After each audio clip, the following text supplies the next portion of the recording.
If you're into Game Boy, there's a good chance you'll like my new Neo Geo Pocket Color series too. Every Thursday I'm reviewing a new Neo Geo game. Just join the POCubed Patreon or become a channel member here on YouTube.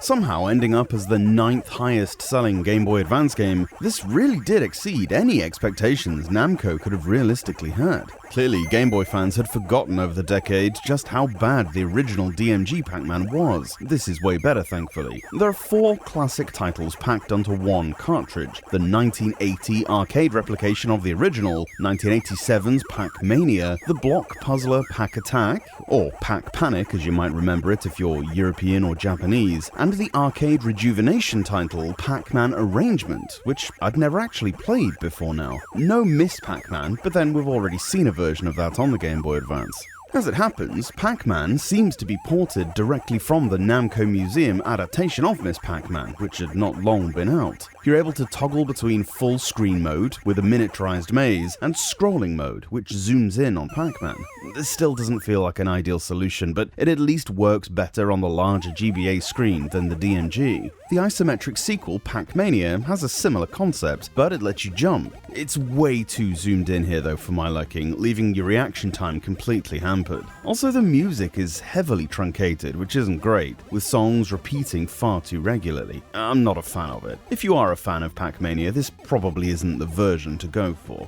Pac-Attack is more my speed, although it's not a pellet collecting game like the other ones. The idea here is to stack the falling blocks in such a way that completed lines clear out. The more clearances you achieve in one go, the higher your bonus points are. The higher your points go, the faster the game goes, until such a point as you can't manage anymore. Here, blocks are shaped in L-shaped triplets and are comprised of either normal blocks, ghosts, or Pac-Men. These can be spun around in any of the 4 directions, with the 3 segments falling down into the lowest position in their column that they can. The normal blocks need to be made into complete horizontal lines, but your progress can be blocked by the ghosties. These cannot be eliminated by lining them up. Instead, they turn into their scared phase when the next block in play contains a Pac-Man. Once this Pac-Man is dropped, it'll charge horizontally along, bouncing off walls and dropping down until it can no longer go anywhere. As it's doing so, it'll eat any ghost that it touches, and any blocks above these will drop down, possibly eliminating in the process.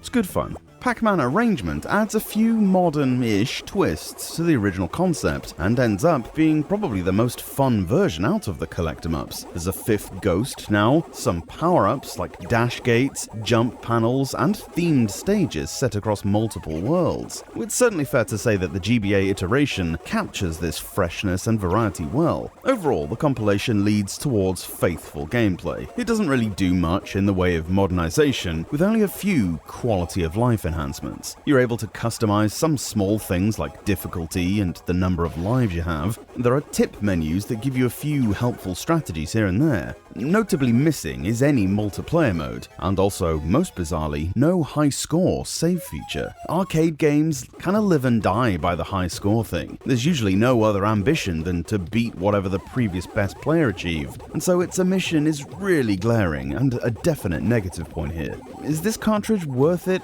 I guess that's your call. How much do you like Pac-Man? I'm never playing it again probably, but you might get more out of it.